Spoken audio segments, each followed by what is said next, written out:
Bueno, yo voy a... Hace un año nosotros con...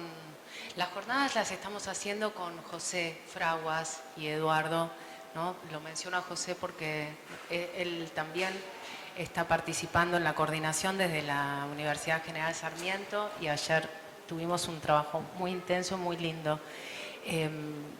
Yo quería empezar, desde hace un año más o menos, con Eduardo nos estamos reuniendo una vez a la semana, trabajando en el archivo de EVE en su biblioteca, con sus bibliotecas, sus libros, subrayados y sus libretas, sus papeles.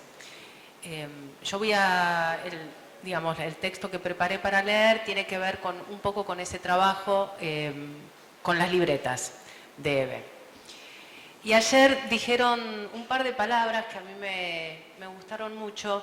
Una es su ponencia, ¿no? Eve decía que no le gustaban mucho las afirmaciones como taxativas o tan tajantes y que mejor era hablar de su ponencia. Y la otra que recordé y que me parece que tiene que ver con lo que voy a leer es la idea de conversación. ¿Sí? Entonces, bueno, empiezo. No tengo manera de comenzar. Acá les traje algunas imágenes para que vieran un poco los materiales con los que estamos trabajando. Me pareció que era, digamos, no podía mostrar las libretas, pero que estuvieran aquí, de alguna manera. No tengo manera de comenzar aquello que nunca ha terminado. La larga conversación con Eve en su casa de Acuña de Figueroa, en los cafés del barrio, a lo largo de este año se trasladó a los libros de su biblioteca, a los subrayados en sus libros, a sus libretas de notas, de clases, de apuntes, de los cuales voy a hablar hoy.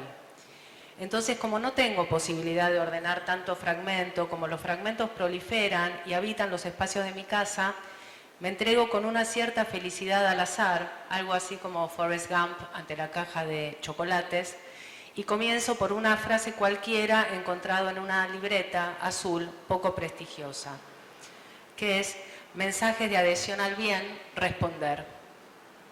La frase aparece en una libreta dedicada a apuntar los correos electrónicos de sus amigos y alumnos y las indicaciones precisas de la profesora de computación para aprender a usar el Word y el correo electrónico. Durante años, Eve había hecho un culto del "me llevo muy mal con los artefactos". Sin embargo, a fines de los 90 surfea la ola tecnológica, necesita los conocimientos prácticos de uso y los toma, pero no le interesan la ontología ni la explicación causal. Le causan gracia, la fastidian, son un incordio, diría, los técnicos que quieren comunicar su sabiduría a los legos y usan una lengua que nadie comprende. Cuando hacía mención de esta característica, gesticulaba ampulosamente con los brazos, como si el pecho se les ensanchara o crecieran unos cuantos centímetros. Por algún motivo la recuerdo siempre cerca del ventanal de su casa, entre la cocina y la mesa de los talleristas, a contraluz. Doble movimiento. Seguirá escribiendo todos sus textos a mano y en diversos cuadernos, con una voluntad anacrónica o moderna, pero incorpora la computadora a su vida cotidiana.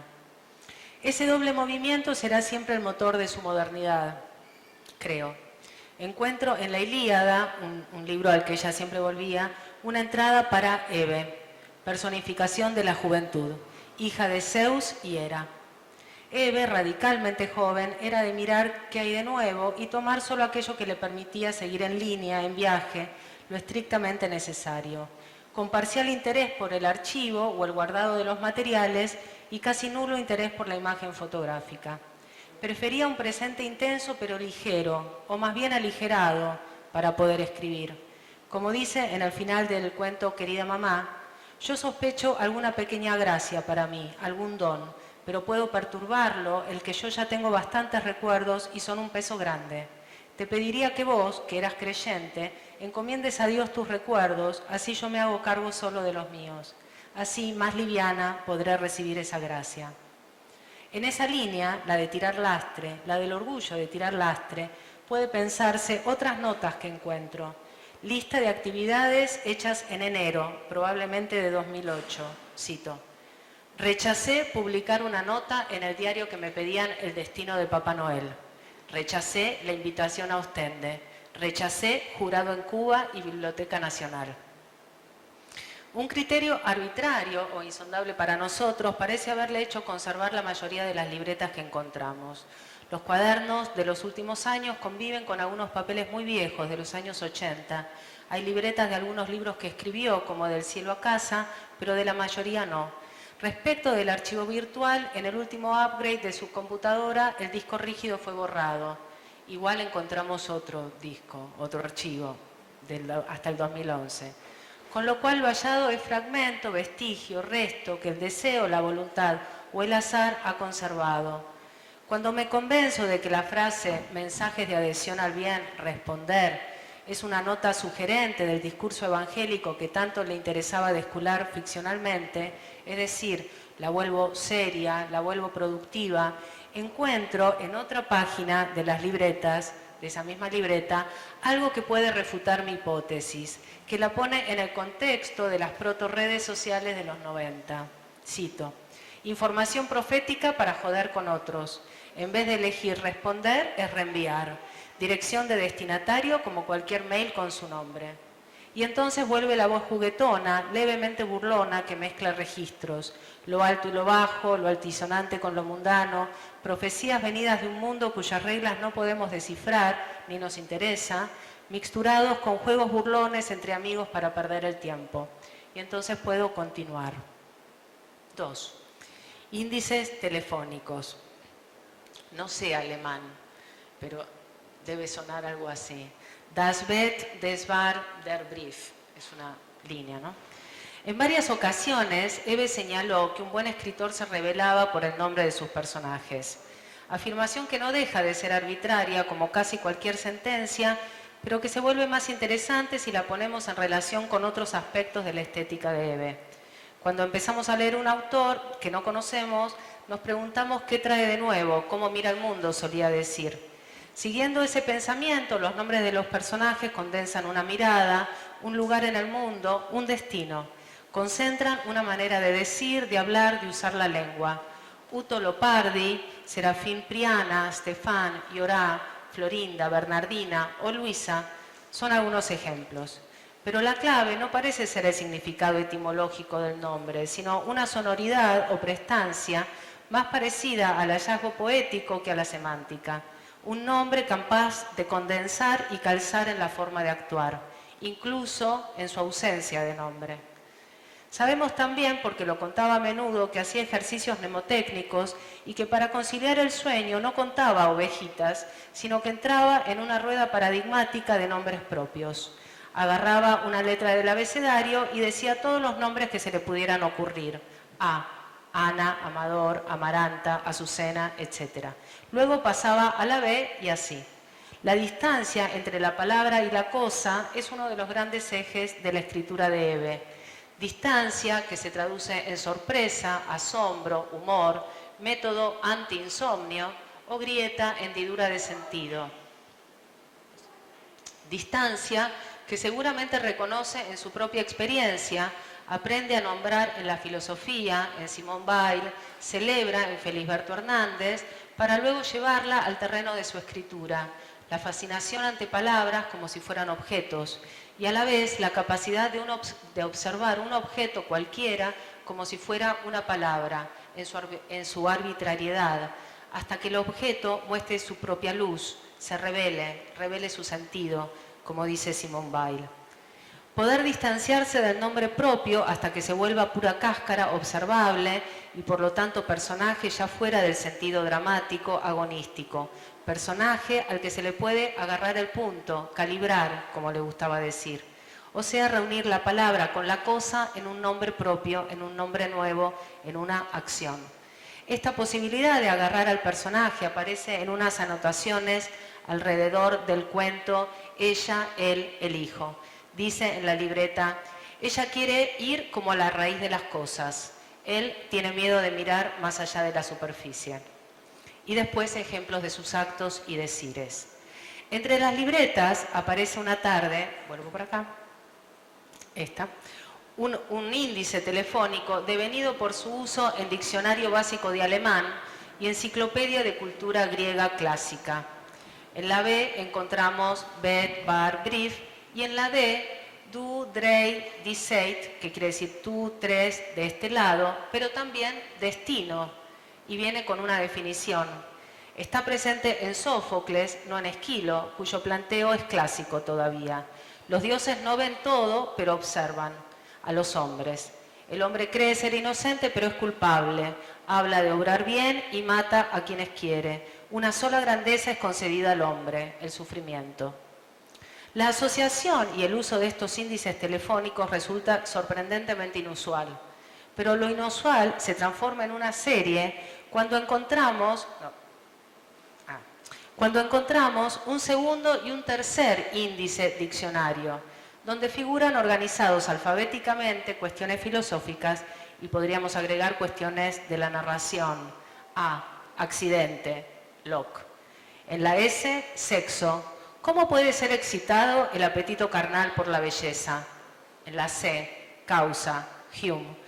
Nosotros tenemos la ilusión de que en caso de ser traídos de improviso a este mundo, podríamos deducir que el movimiento de una bola de billar se comunica a otra. La creencia en la causa solo es explicable por la observación y el hábito. Cierro todo esto de una cita, ¿no? de los textos. Podemos hacer hipótesis biografistas. El uso del cuaderno como si fueran fichas, la preparación de clases, el viaje a Alemania a fines de los años 90, la búsqueda de un sistema clasificatorio y ordenador. ¿Pero acaso la motivación, lo arbitrario, la causalidad no son cuestiones centrales de la experiencia y la narración? Por otra parte, cualquier hipótesis verosímil de la vida cotidiana no destaca más que la excentricidad de poner en contigüidad elementos que no pertenecen a la clase esperada. ¿Qué causa hay en esta juntura entre el destino, un mono, el alemán y la hoja de un índice telefónico? En palabras de Hebe, ¿qué argamasa los une? Podríamos decir el nombre propio. Al fin de cuentas, los diccionarios, los índices, las enciclopedias trabajan el nombre propio. El nombre como sustantivo, como sustancia y cosa. Un personaje, aquello que revela, según Hebe, a un buen escritor. Pero además, en esta yuxtaposición de universos, de saberes, de vanos intentos ordenadores del mundo, ¿no está acaso Uto Leopardi, el protagonista de Memorias de un pigmeo? Quizás uno de sus personajes más extraños. Uto dice: me parece tan raro que ellos, que tienen otro espíritu, se puedan apropiar del lenguaje nuestro. No los hemos comido ni nos han comido. Al elefante le dicen fefante y a la cebra celebra. Después hablan entre ellos con palabras más o menos así: Hans, Tribaus, Makassen. Cierro la cita. Por otra parte, las entradas netamente lingüísticas de estos cuadernos se asemejan a esos diccionarios rápidos para viajeros post-Segunda Guerra Mundial, la teoría conductista del aprendizaje de lenguas, el aprendizaje por palabras sueltas y grupos lexicales que responden a usos funcionales de la lengua. Buenos días, ¿puede servirme la cena? Pero también aparecen referencias a objetos del gusto propio y en este sentido inútiles, puro despilfarro, como el mono, el oso. La literatura de Hebe explota el equívoco entre estas formas cosificadas de las lenguas y su realidad plástica al uso nostro, la mixtura entre la filosofía y lo popular, el berretín y la funcionalidad. Stefan en Buenos Aires, el holandés errante y Llorá son algunos momentos altos de esta colisión. Dice en el final de este cuento, es el final que está aquí en la imagen, Llorá: estoy en hospital e yo piensa tú te digo cuando estoy en alta e también en baja. Médicos miran para mí como un objetivo, mas yo soy un subjetivo. Soy Goran Arerel, Llorá. Más luego yo estaré a Buenos Aires e voy a tu casa.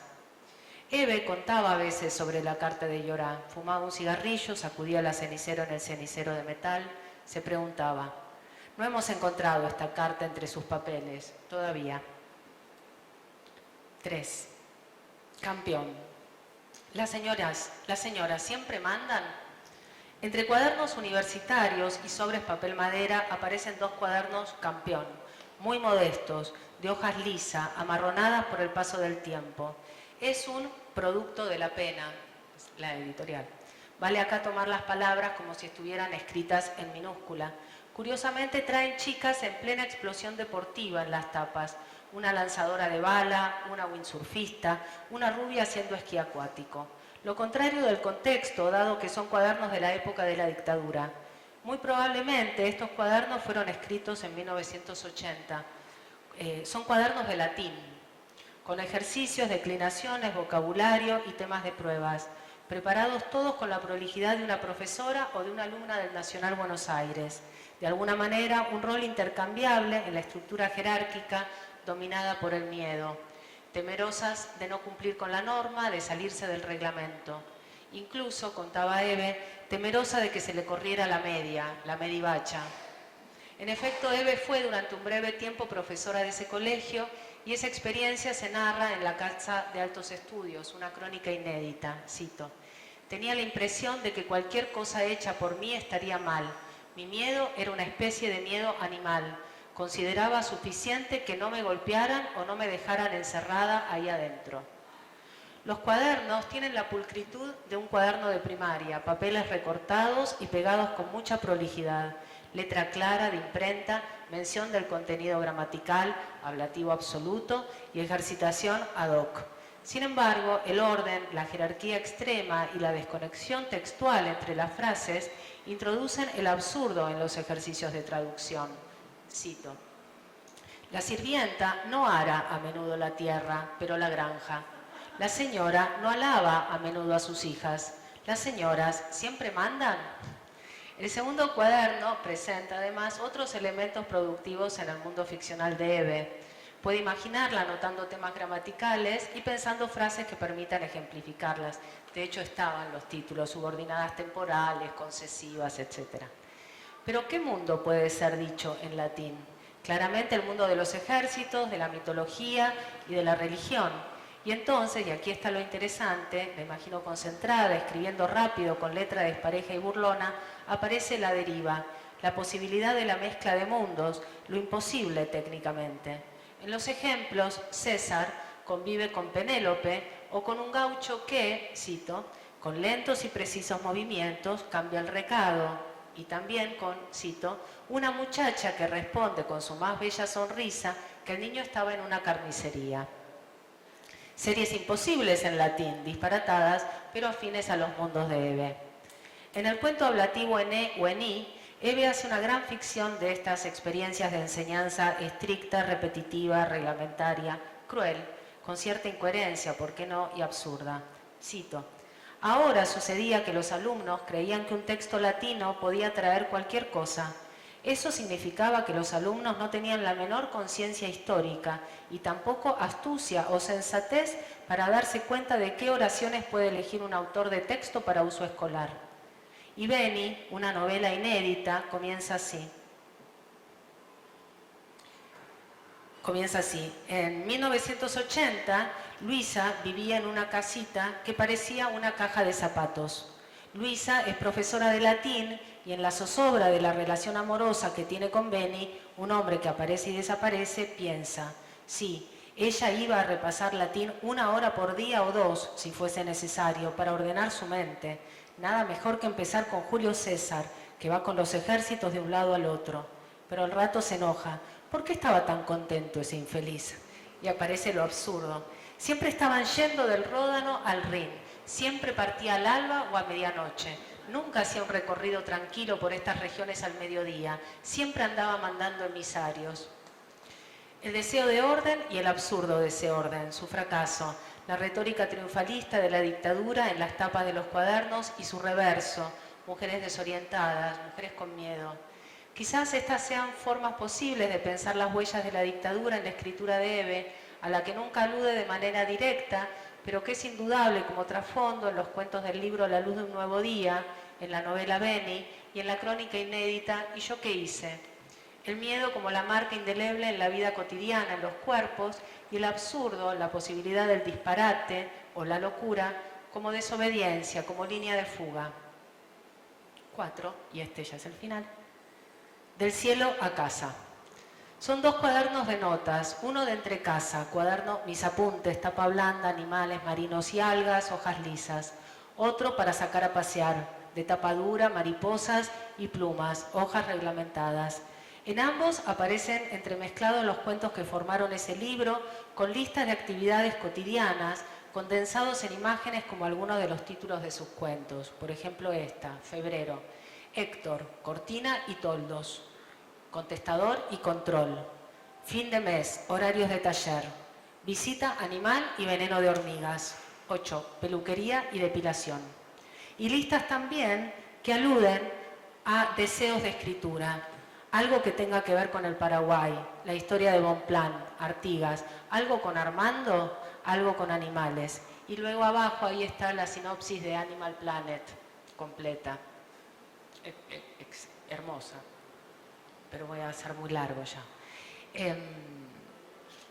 Los textos originales están escritos en la hoja derecha. En las hojas de la izquierda, en el reverso, hace anotaciones, observaciones de escritura, una X, una línea hacia afuera y un comentario, cualquier comentario. ¿Algo más? Son las mismas observaciones que hacía en la lectura de todos los textos de sus talleristas. Al poco tiempo de conocerla, Eve me dijo que ella solo escribía del lado derecho de los cuadernos. Me pareció insólito, un despilfarro de papel. Yo no me animé a preguntar por qué hacía eso, como tampoco por qué usaba siempre fibrones gruesos. La ubiqué en el rubro rarezas, como diría ella, y seguí. Recién al encontrarme con sus libretas entendí la estrategia de escritura que, por qué no, podría ser también una ética o incluso una estética. Correrse de lo reglamentado, diseñar un nuevo orden que parece extraño, incluso absurdo, incluso derrochador en el gusto por los restos, lo que va dejando la gente en su habla por ahí, y que responde a la vez a una necesidad concreta de trabajo. En el reverso de las hojas aparecen momentos de una segunda escritura, comentarios sobre impresos, exploraciones, búsquedas de personajes en la forma de hablar, cito. Me decían madrina y entendía madera. De otro personaje escribe, amaba las palabras, ¿cuáles? Muy jorobado. Y después lo aplicaba a cualquier cosa. Un día muy jorobado, el pan está jorobado, la calle está jorobada. En ese cuáles, en esa pregunta, está el diálogo que Eve supo mantener siempre con todos nosotros y con los materiales. Esa pulsión por el detalle, por la singularidad que se encuentra solamente en la conversación, incluso imaginaria, incluso con uno mismo. Este cuaderno de repente adquiere para mí una importancia mayor. En relación con Eve, creo que la publicación de Del cielo a casa inauguró lo que sería una etapa insólitamente productiva. Es un libro bisagra. En lo personal, yo hacía taller con ella por esos años y recuerdo haber escuchado una tarde de febrero la versión inconclusa del cuento El holandés errante, la que figura allí. Tiene que haber sido febrero del 2000 o del 2001. Aunque hacía calor, tomábamos café y gaseosa, usualmente Paso de los Toros. Serían cerca de las 6 de la tarde y como siempre que yo la visitaba, le pregunté qué estaba escribiendo. Me leyó entonces gran parte del cuento, lo que tenía escrito. ¿Te gustó?, me preguntó, y se puso de pie. Fue hasta el umbral de la cocina, volvió al lado del ventanal, se quedó dando pasos cortos en vaivén, como siempre hacía.